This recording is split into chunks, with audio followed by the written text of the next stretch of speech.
అవినీతిని నిర్మూలిస్తేనే మనం బ్రహ్మాండంగానే 6 గ్యారెంటీలు చేయగలుగుతామని మాకు నమ్మకం ఉంది. మీకు చేతులైతే దండం పెడుతున్నా, కొద్దిగా ఓపిక పట్టండి, కొంచెం మీ మానసికంగా నిబ్బరం చేసుకోండి. మేము ఓడిపోయినాం, మేము ప్రతిపక్షంలో ఉన్నాం, మాకు ఇబ్బంది, రాబోయే భవిష్యత్తులో మంచి పనులు చేసి ఇంకా కొంచెం మంచిగా జనంలో చొచ్చుకుపోయి జనాన్ని ప్రేమ ఎలా పొందాలో ఆలోచించండి. కానీ ఊరికే ఎట్లా గవర్నమెంట్ అధికారం ఇస్తారని జనం మీద తీసుకొని నాయకుల్ని హింస పెడితే మీకు ఏమాత్రం న్యాయం జరగదు కాక మిమ్మల్ని ఆల్రెడీ జనం అందరూ అనుకుంటున్నారు, సరే ఆయన ఎక్కడైనా చూపించండి సార్, కొంచెం కేరళ కన్నా ఎక్కడికైనా పోయి ట్రీట్మెంట్ చేయండి సార్, కేటీఆర్ గారు ఆగమాగం అయిపోతున్నాడు అంటున్నారు. దయచేసి మీరు మాకు పెద్ద రాష్ట్ర చాలా పెద్ద ఉన్నతమైన స్థాయిలో ఉండి వచ్చిన కేసీఆర్ గారి అబ్బాయిగా మిమ్మల్ని గౌరవిస్తున్నాం.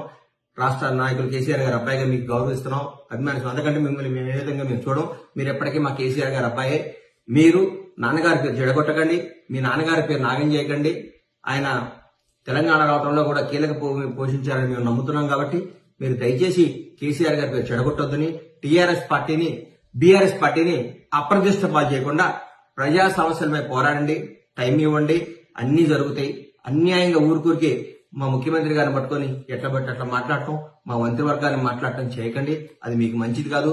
మీకు రాబోయే రోజుల్లో చాలా మమ్మల్ని చూసి అసూయపడి మీరు గిల్లుకునే రోజులు చాలా ఉన్నాయి. మా కార్యక్రమాలు అట్లున్నాయి, అన్ని మంచి జరుగుతాయి. మీరు ఆగం కావద్దని మనస్ఫూర్తిగా కోరుకుంటూ మీ ఆరోగ్యం జాగ్రత్తగా ఉండాలని ఆ భగవంతుని ప్రార్థిస్తూ